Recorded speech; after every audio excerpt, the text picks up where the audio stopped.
Bonjour à tous. Alors effectivement, il y a des choses qu'on doit retenir aujourd'hui après l'issue de cette crise.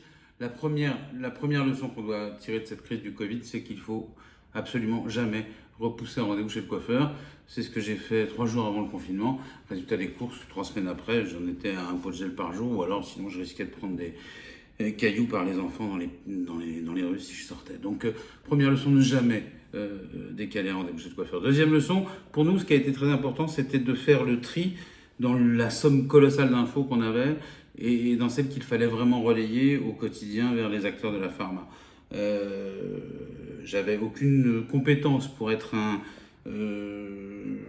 trieur scientifique de l'information, et le véritable enjeu pour les labos, c'était de savoir finalement si cette période, au-delà de son côté dramatique, humainement parlant, allait permettre à l'industrie du médicament de sortir de cette image assez dramatique dont elle souffre depuis des années.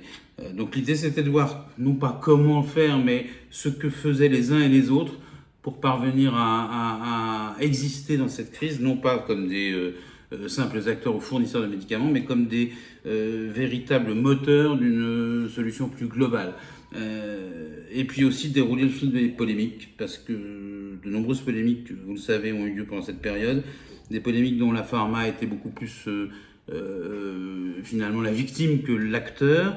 Il fallait essayer de trier dans tout ça, de faire en sorte que l'industrie du médicament ne se laisse pas embarquer par ces polémiques, valoriser donc le rôle des laboratoires et essayer d'être prospectif pour savoir comment l'industrie et l'ensemble de ses salariés allaient pouvoir exister. Je pense qu'elle l'a parfaitement réussi. Maintenant, il faut réussir aussi à, je suis désolé du terme, le mettre en scène, le faire vivre après la crise.